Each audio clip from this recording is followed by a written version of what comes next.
IPL season ஆரம்பித்த சமயத்தில் Chennai super Kings அணி அதை வெற்றியோட தொடங்கினாங்க. அதற்கு அப்புறமா தொடர் தோல்விகளை அந்த அணி சந்திச்சுட்டு வந்தப்போ மகேந்திர சிங் தோனி மீதான விமர்சனங்கள் அதிகமாக எழ ஆரம்பிச்சது.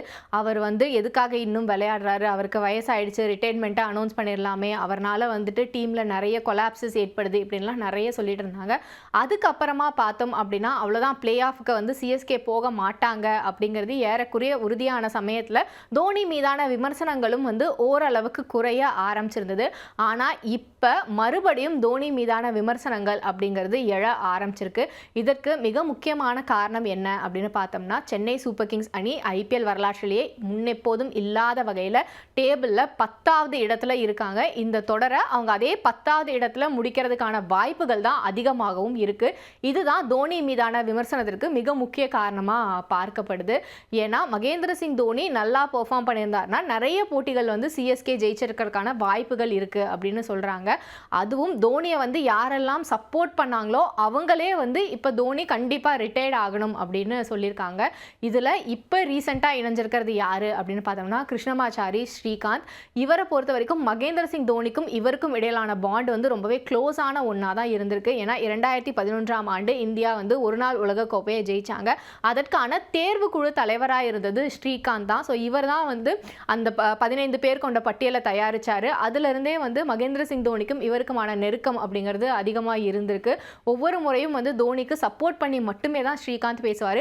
அதுவும் இந்த தொடர் ஆரம்பிக்கிறதுக்கு முன்னாடி தோனியோட ரிட்டையர்மெண்ட் இதுதான் அவருக்கு கடைசி சீசனாக இருக்குமா அப்படிங்கிற ஒரு கேள்வி எழுப்பப்படும் போது, ஏன் அப்படி கேட்குறீங்க, தோனி இன்னும் சில ஆண்டுகள் விளையாடுவார், அதற்கான திறமை அவர்கிட்ட இருக்கு அப்படின்னு சொல்லியிருந்தாங்க.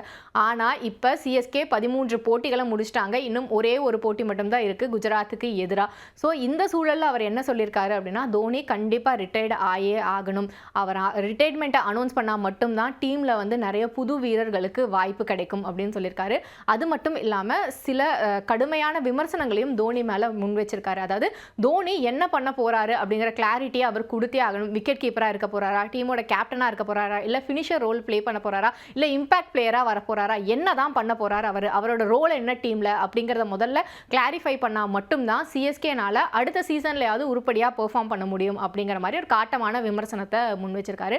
இதுவே ரசிகர்களால ஏற்றுக்கொள்ள முடியாத ஒரு சூழல்ல இருக்கும்போது, இன்னொரு பக்கம் ஸ்ரீகாந்தோட மகன் அனிருத்தா ஸ்ரீகாந்த் தோனியை பத்தின ஒரு மிகப்பெரிய ஹெல்த் அப்டேட்டை கொடுத்திருக்காரு. அதாவது தோனியோட கால்கள் ரொம்ப வலுவிழந்து காணப்படுது, அவரோட ஹெல்த் அவ்வளவு மோசமா இருக்கு, அவரால் தானா போயிட்டு ஒரு டோரை நின்று ஓபன் பண்றது அப்படிங்கிறதே கொஞ்சம் கஷ்டமான விஷயமா தான் இருக்கு அப்படின்னு என்னோட சோர்சஸ் சொல்லியிருக்காங்க அப்படின்னு சொல்லியிருக்காரு. அது மட்டும் இல்லாமல் சிஎஸ்கே ஃப்ரான்ச்சைஸ் மேலே இருக்கிற தன்னோட காதல் காரணமாக மட்டும்தான் அவர் இன்னும் தொடர்ந்து ஐபிஎல்ல விளையாடிட்டு இருக்காரு அப்படின்னு சொல்லியிருக்காரு. இதையே தான் ஸ்ரீகாந்த் வேற மாதிரியான வார்த்தைகளை யூஸ் பண்ணி சொல்லியிருந்தாரு. அதாவது தோனினால முன்ன மாதிரி வேகமாக செயல்பட முடியறதில்லை, அவர்னால ஃபர்ஸ்ட்லாம் ரொம்ப ஃபாஸ்ட்டாக இருப்பார் எல்லாத்துலேயுமே, ஆனால் இப்போ அவருக்கு அது முடியறதில்லை. அது மட்டும் இல்லாமல் ஃபினிஷர்னு தோனியை சொல்கிறீங்க, ஃபினிஷர்னா யார் அப்படிங்கிறத முதல்ல தெரிஞ்சுக்கோங்க அப்படின்னு சொல்லி, ஒரு ஃபினிஷர்னா கடைசி 4 ஓவரில் விளையாடி ஸ்கோர் அடிக்கிறவர் கிடையாது. ஒரு 10வது ஓவருக்கு அப்புறம் அங்கிருந்து 20வது ஓவர் முடியும் போது டீமை ஒரு இமாலய ரன் குவிப்பில் ஈடுபட வைக்கிறவர் தான் ஃபினிஷர். அதை தான் நீங்கள் முதல்ல புரிஞ்சுக்கணும். அதற்கு 2 பேரை இந்த சீசனில் இருக்கிறவங்களை உதாரணமாகவும் அவர் சொல்லியிருக்காரு. ஒன்று சாய் சுதர்ஷன், அவர் 20 ஓவர்கள் நின்று விளையாடுறாரு அப்படின்னா உடனே அவர் தான் ஃபினிஷர் அப்படின்னு எடுத்துக்காதீங்க. சசாங் சிங் மாதிரி எப்போ டீமுக்கு தேவையோ அந்த 10வது ஓவர் 12வது ஓவரில் நின்று கொஞ்சம் ஸ்லோவாக அப்படியே டேக் ஆஃப் பண்ணி அந்த 20வது ஓவர் வரும்போது ஒரு பெரிய ஸ்கோரை அவரும் அடிச்சிருப்பாரு, டீமோட ஸ்கோருமே உயர்ந்திருக்கும். ஸோ அதுதான் ஃபினிஷரோட ரோல் அப்படிங்கிற மாதிரியும் டிஃபைன் பண்ணியிருக்காரு.